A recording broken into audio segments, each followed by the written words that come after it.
அனைவருக்கும் வணக்கம். நான் ஜோதிடர் தமிழரசன் பேசுகிறேன். இந்த சேனல் ஃபஸ்ட் டைம் பார்க்குறவங்களா இருந்தீங்கன்னா சப்ஸ்கிரைப் பண்ணிக்கோங்க, பெல் பட்டனை கிளிக் பண்ணிக்கோங்க, ஆளுங்கிற ஆப்ஷன் இருக்கும், அதையும் செலக்ட் பண்ணிக்கோங்க. அப்போ தான் நாங்கள் போடுற பதிவுகள் எல்லாமே உங்களை வந்து சேரும். இன்றைக்கி நம்ம இந்த பதிவில் பார்க்க போகிற தலைப்பு, நம்ம இப்போ எதை பற்றி பார்க்க போகிறோம்னா நட்சத்திர பலன்கள் பற்றி தான் நம்ம பார்க்க போகிறோம். திருவாதிரை நட்சத்திரம் பற்றி நம்ம பார்க்க போகிறோம். திருவாதிரை நட்சத்திரக்காரங்களோட கேரக்டர் எப்படி இருக்கும், உங்களோட குணாதிசயம் எப்படி இருக்கும், என்னென்ன தசா புத்தி போகும், உங்கள் லைஃப்பில் என்னென்னலாம் நடக்கும், என்ன பிளானட்டோட இம்பேக்ட் உங்களுக்கு இருக்கும், எல்லாமே நம்ம இந்த வீடியோவில் இந்த பதிவில் நம்ம பார்க்கலாம். சரிங்களா? திருவாதிரைங்கிறது வந்து பார்த்திங்கன்னா உங்களுக்கு மிதுன ராசியில் மட்டும்தான் இருக்கும். ஏன்னா ஒரு சில நட்சத்திரமெல்லாம் வந்து பார்த்திங்கன்னா பக்கத்து ராசி வரும், அடுத்தடுத்த ராசிக்கெல்லாம் வந்துடும். அது வந்து பார்த்திங்கன்னா உடைப்பட்ட நட்சத்திரம் சொல்லுவாங்க. இது வந்து முழுமையான நட்சத்திரம். திருவாதிரை நட்சத்திரம் உடைபடாத நட்சத்திரம் சொல்லுவாங்க. திருவாதிரை 1, 2, 3, 4 பாதங்கள் மிதுன ராசியில் மட்டும்தான் அங்கே இருக்கும். இப்போ வந்து பார்த்திங்கன்னா திருவாதிரை நட்சத்திரக்காரங்களோட கேரக்டர் எப்படி இருக்குன்னு பார்த்தீங்கன்னா பயங்கர புத்திசாலியாக இருப்பாங்க. ஒரு ஆழ்ந்த சிந்தனை கொண்டவங்களாக இருப்பாங்க அந்த திருவாதிரை நட்சத்திரக்காரங்க. பிடிவாதக்காரங்களாக இருப்பாங்க, கோபக்காரங்களாக இருப்பாங்க. ஆனால் வந்து பார்த்திங்கன்னா உங்களுக்கு நல்ல ஒரு குணம் இருக்கும். எப்போவுமே தன்னை சுற்றி ஒரு சில பேர் இருக்குன்னு நினைப்பாங்க. நண்பர்களுக்காக பழகிறவங்க தான் திருவாதிரை நட்சத்திரக்காரங்க. இவங்களை பார்த்தாலே அடுத்தவங்களுக்கு பிடிச்சிரும். ஈஸியாக அடுத்தவங்கள்ட்ட பழகிடுவாங்க திருவாதிரை நட்சத்திரக்காரங்க. பிடிவாதம், கோபம், வைராகியம் மிக்கவங்கன்னு சொல்லலாம் திருவாதிரை நட்சத்திரக்காரங்கள. நண்பர்கள் கூட சேர்ந்துருக்குன்னு நினைப்பாங்க. நிறைய நண்பர்கள் இவங்களை சுற்றி இருப்பாங்க, திருவாதிரை நட்சத்திரக்காரங்க சுற்றி இருப்பாங்க. இது ஒரு நல்ல ஒரு நட்சத்திரங்க. ஏதோ ஒன்று இவங்க கற்றுக்கிட்டே இருப்பாங்க. அவ்வளோ சீக்கிரம் வந்து பார்த்திங்கன்னா திருவாதிரை நட்சத்திரம் ஒரு இடத்துல இருக்க மாட்டாங்க. ஏதோ ஒன்று கற்றுக்கிட்டே இருக்குன்னு நினைப்பாங்க. அடுத்தவங்ககிட்ட ஏதோ ஒன்று கேட்டு தெரிஞ்சுக்கிட்டே இருப்பாங்க. ஏன்னா ராகுங்கிறது ஒரு ஆழமான இருட்டு. அந்த நட்சத்திரத்தில் பிறந்தவங்க வைராகியம் மிக்கவங்களா, பிடிவாதக்காரங்களா, கோபக்காரங்களா, ஏதோ ஒன்று வாழ்க்கையில் ஏதோ ஒன்று கற்றுக்கிட்டு இருக்கணும்னு நினைக்கிறவங்க தான் அந்த திருவாதிரை நட்சத்திரக்காரங்க. புத்திசாலி, பயங்கர புத்திசாலி, புத்தி கூர்மையுடையவர்கள். அதெல்லாம் சந்தேகமே கிடையாது. இது ஒரு நல்ல ஒரு நட்சத்திரம். இப்போ திருவாதிரை நட்சத்திரக்காரங்களுக்கு வந்து பார்த்திங்கன்னா பிறக்கும் போதே ராகுதிசை நடக்கும். ஒரு சில பேரெல்லாம் பாருங்கள், திருவாதிரை நட்சத்திரக்காரங்க பிறக்கும் போதே ராகுதிசை நடக்கிறனால சின்ன வயசில் பிறந்ததுலேருந்து வந்து பார்த்திங்கன்னா ஒரு சில பேர் வெளியூர் வந்துடுறாங்க, இல்லை வெளிநாட்டுக்கு போயிடுறாங்க. இவங்க இப்போ இந்த திருவாதிரை நட்சத்திரக்காரங்க பிறந்ததுலேருந்து வந்து பார்த்திங்கன்னா அவங்க அப்பா அம்மா வந்து பார்த்திங்கன்னா இவங்களை கூட்டிகிட்டு வந்து வெளியூர் இல்லை வெளிநாட்டில் வந்து செட்டில் ஆகிற மாதிரி தான் வருது. பிறந்த ஊர் விட்டு வெளியூர் மாநிலம் போய் பிழைக்கக்கூடிய இந்த அமைப்பெல்லாம் பார்த்திங்கன்னா இந்த திருவாதிரை நட்சத்திரக்காரங்களுக்கு ஒரு சில பேருக்கு அமைஞ்சிருது. ஒரு இடத்துல நான் பிறந்தேங்க சார், நான் செட்டில் ஆனது இருக்கிற இடம் வேறு அப்படின்னு சொல்கிறாங்க பார்த்தீங்களா. இது இந்த நட்சத்திரக்காரங்களுக்கு பொருந்தும், மேக்ஸிமம் பொருந்தும் உங்களுக்கு. திருவாதிரை நட்சத்திரம் அது ராகுவோட அமைப்பு பொறுத்து. திருவாதிரைங்கிறது ராகுதசை, சரிங்களா? திருவாதிரை ராகுவோட நட்சத்திரம். உங்களுக்கு சின்ன வயசில் ராகுதசை தான் உங்களுக்கு நடக்கும், சரிங்களா? 18 வருஷம் ராகுதிசை நடக்குங்க. நீங்கள் ஒன்றாம் பாதத்தில் பிறந்தீங்கன்னா உங்களுக்கு 18 வருஷம் கம்ப்ளீட்டாக நடந்துடும். இதே நீங்கள் 3, 4ஆம் பாதம்லாம் பிறந்தீங்கன்னா கண்டிப்பாக உங்களுக்கு வந்து பாதி கிட்டத்தட்ட 9 வருஷம் அந்த மாதிரி தான் வரும். இப்போ வந்து ஒரு 10 வருஷம் போட்டுக்கலாம், சரிங்களா? ஒரு நடுப்பாதத்தில் பிறந்தீங்கன்னு வச்சுக்கோங்க. இப்போ ஒரு 2ஆம் பாதம், இப்போ 3ஆம் பாதத்தில் பிறந்தீங்கன்னா உங்களுக்கு கிட்டத்தட்ட ஒரு 10 வருஷம். 3ஆம் பாதத்தில் பிறந்தீங்கன்னா கண்டிப்பாக உங்களுக்கு 9 வருஷம் பக்கம்லாம் வந்துடும். இதே 1ஆம் பாதத்தில் பிறந்தீங்கன்னா கண்டிப்பாக 18 வருஷம் வரும். அது ஒரு அப்ராக்சிமேட்டாக சொல்கிறேன். நீங்கள் என்ன நட்சத்திர பாதத்தில் பிறந்தீங்களோ அந்த ஸ்டார்டிங் இதுலையா எண்டிங் இதுலையா அது உங்கள் ஜாதகத்தை வச்சு தான் நம்ம சொல்ல முடியும். இப்போ 18 வருஷம் ராகுதிசை நம்ம ஒரு அப்ராக்சிமேட்டாக ஒரு 15 வருஷம் போட்டால் கூட 2ஆவது வரக்கூடிய உங்களுக்கு குரு திசை ரொம்ப முக்கியமான திசைங்க. ஏன்னா வாழ்க்கைக்கு தேவையான அத்தனை அனுபவங்களும் உங்களுக்கு சின்ன வயசில் ராகுதிசையிலே கிடச்சிரும். ஒரு சில பேருக்கு உடம்பு சரியில்லாமல் போகும். ஒரு சில பேர்த்துக்கு வந்து பார்த்திங்கன்னா தேவையில்லாத பழக்க வழக்கங்கள்லாம் அந்த ராகுதிசையில் வரும். நண்பர்கள் சரியாக கிடைக்க மாட்டாங்க சின்ன வயசில். அதுக்கப்புறம் தான் ஒரு 20 வயசுக்கு மேலே தான் உங்களுக்கு நண்பர்களே உங்களுக்கு அமைகிறாங்க திருவாதிரை நட்சத்திரக்காரங்களுக்கு. 2ஆவது வரக்கூடிய குரு திசை வந்து ரொம்ப முக்கியமான திசைங்க. 16 வருஷம் நடக்கும். உங்களுக்கு ஒரு 15 வயசு வரைக்குமே ராகுதிசை நடந்தால் கூட நான் அப்ராக்சிமேட்டாக சொல்கிறேன்.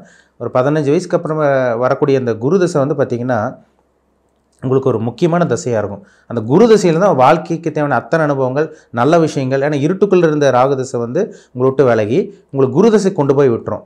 அப்போ அந்த 15 வயசுக்கு மேலே வந்து பார்த்திங்கன்னா 31 வயசு வரைக்கும் பாருங்கள், நல்ல ஒரு வாழ்க்கை உங்களால் வாழ முடியுது, சரிங்களா? உங்களால் கண்டிப்பாக வாழ முடியும். அந்த டைமில் குரு கெடாமல் இருக்கணும். குரு கெட்டு போயிட்டாருன்னா நிறைய கெட்ட விஷயங்கள், நிறையா அபசகுணமான விஷயங்கள், நிறையா நெகட்டிவான விஷயங்களும் உங்கள் வாழ்க்கையில் நடந்துடும். இதே குரு மட்டும் நல்லா இருந்துட்டாருன்னா உங்களுக்கு பாருங்கள் 22 வயசுக்கு மேலேயே பாருங்கள் நல்ல வேலை படித்து நல்ல வேலை. இந்த ஐடி ஃபீல்டில் இருக்கவங்களுக்குலாம் பாருங்கள் திருவாதிரை நட்சத்திரக்காரங்களாக இருப்பாங்க. 20 வயசுக்கு மேலேயே வந்து பார்த்திங்கன்னா 22 வயசுக்கு மேலெல்லாம் பார்த்திங்கன்னா நல்ல வேலை, நல்ல உத்தியோகம், நல்ல தொழில் அமைஞ்சு அந்த 31 வயசுக்குள்ளேயே எனக்கு கல்யாணமே செட்டில் ஆகிடுறாங்க ஒரு சில பேரெல்லாம். அதுக்கு காரணம் உங்கள் ஜாதகத்தில் நடக்கக்கூடிய இந்த குரு திசை தான். அந்த குரு திசை தான் உங்களை வழி நடத்தும். குரு திசை ரொம்ப ஒரு முக்கியமான திசைங்க. ஏன்னா குருங்கிறது ஒரு ஒளி கிரகம். இருள் கிரகம் வந்து ராகு, ஒளி கிரகம் வந்து குரு. குரு வந்து பார்த்திங்கன்னா நல்ல அமைப்பில் இருந்துச்சுன்னா, நல்லா கெடாமல் இருந்துச்சுன்னா, சின்ன வயசுலேயே தங்கம் வாங்குறது, கோல்டை சேஃப்டி பண்ணுறது, சேமிப்பு பண்ணுறது, பணத்தை சம்பாதிக்கிறது, அக்கௌண்ட்டில் சேஃப்டி பண்ணுறதெல்லாம் அந்த குரு திசையில் கிடச்சிரும்.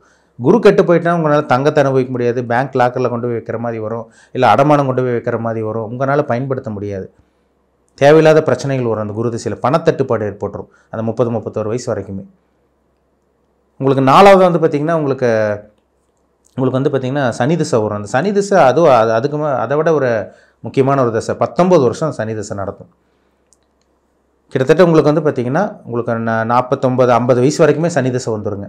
அந்த 50 வயசு வரைக்கும் பார்த்திங்கன்னா ஒரு சில பேர்லாம் ரொம்ப ஒரு நல்ல ஒரு ராஜ வாழ்க்கை வாழ்வாங்க, நல்ல ஒரு லக்ஸூரியான லைஃப் வாழ்வாங்க. தொழிலதிபரெல்லாம் இருக்காங்க, திருவாதிரை நட்சத்திரக்காரங்க. அந்த சனி திசையிலேருந்து பிஸ்னஸே பண்ணுவாங்க. அப்போ அந்த சனி வந்து நல்ல ஒரு அமைப்பில் இருந்து நல்ல ஸ்தான பலத்தை பெற்றிருந்து லக்னத்துக்கு லக்ன சுபர்களோடு சேர்ந்து லக்ன அவயோகியாக இல்லாமல் இருந்தாருன்னா அந்த சனி திசையும் உங்களுக்கு ராஜயோகத்தை செய்யும். ஏன்னா 19 வருஷம் சனி திசை.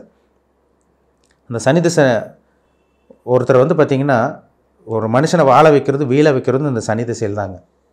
சனி கெட்டு போச்சுன்னா தேவையில்லாத விஷயங்கள், நெகட்டிவான விஷயங்கள், கடனில் போய் மாட்டுறது, நண்பர்களால் கெட்ட பேர் வாங்குறது, அசிங்கமானப்படுறது, ஒரு சில பேர் ஜெயிலுக்கு போய் கோர்ட்டு கேஸ் பிரச்சனைலாம் வருது பார்த்தீங்களா, இது எல்லாமே வந்து பார்த்திங்கன்னா சனி திசையில் தான் வரும்.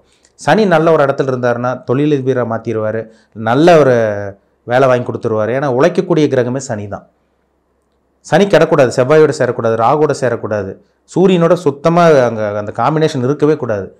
மற்ற கிரகங்கள் கேது கூட சேர்ந்தால் கூட பரவாயில்ல, சனி வந்து ஓரளவுக்கு நல்லது செஞ்சுட்டு போயிடுவார்.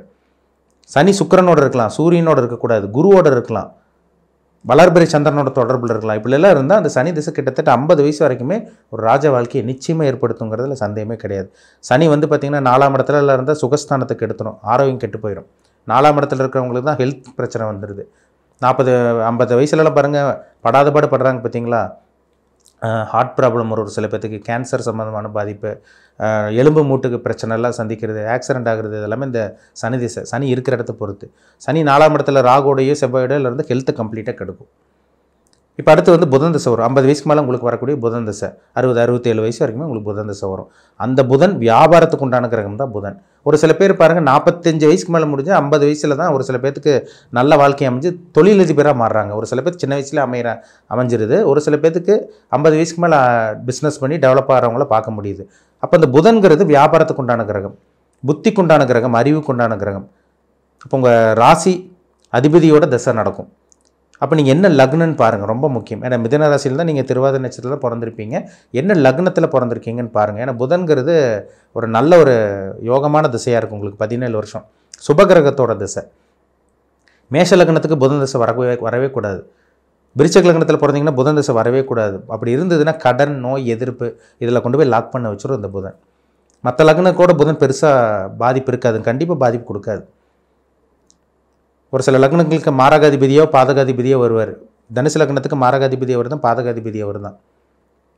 மீன லக்னத்துக்கு மாரகாதிபதியோ அவர் தான், பாதகாதிபதியோ அவர் தான். அவர் யாரோட சேர்ந்திருக்காரு, யாரோட பார்க்கப்பட்டிருக்காங்க, யாரோட இணைஞ்சிருக்காங்க, அதுக்கு தகுந்த மாதிரி பலன்கள் அப்படி மாறுபடும், கூடுதல் குறைவாக இருக்கும். அந்த புதன் மட்டும் நல்லா இருந்து கெடாமல் இருந்தாருன்னா அந்த புதன் திசையில் பெரிய தொழிலதிபராகி கிட்டத்தட்ட 67 வயசு வரைக்கும் வந்து பார்த்திங்கன்னா நல்லா இருக்காங்க. பார்த்தீங்கன்னா உங்களுக்கு ஜாதகத்தில் புதன் நல்லா வலுவாக ஸ்ட்ராங்காக இருக்கும். புதன் ராகோட சேரக்கூடாதுங்க, கேதுவோட சேரக்கூடாது, சனியோட சேரக்கூடாது, சூரியனோட கூட சேரலாம். சூரியனோட வந்து புதன் சேர்றது நல்லது, புதாதித்ய யோகம்னு சொல்லுவாங்க. சூரியனோட எப்பவுமே சனி பக்கமாக தான் இருக்கும் எப்பவுமே.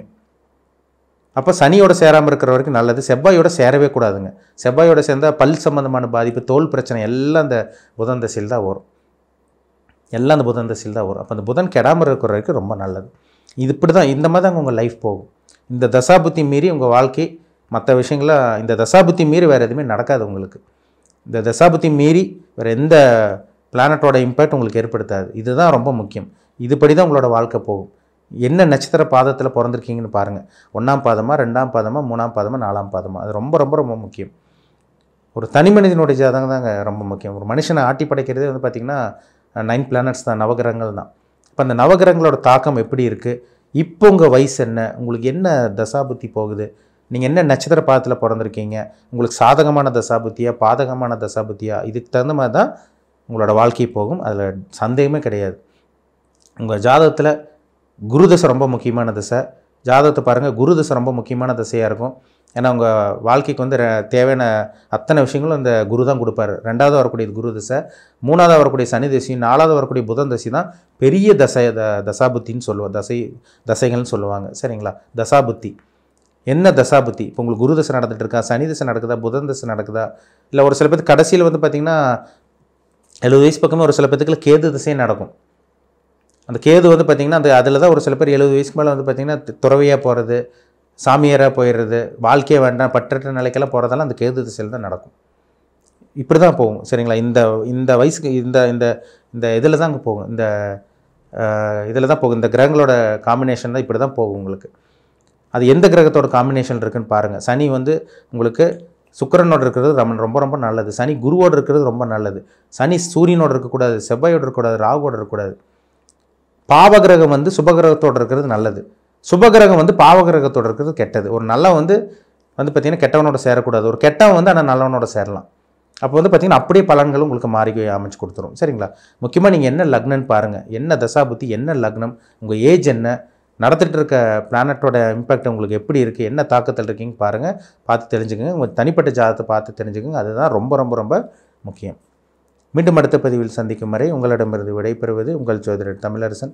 இந்த சேனல் பிடிச்சிருந்தால் உங்கள் நண்பருக்கு உறவினருக்கும் ஷேர் பண்ணுங்கள், லைக் பண்ணுங்கள், சப்ஸ்கிரைப் பண்ணுங்கள், பெல் பட்டனை கிளிக் பண்ணிக்கோங்க. ஆளுங்கிற ஆப்ஷன் இருக்கும், அதையும் செலக்ட் பண்ணிக்கோங்க.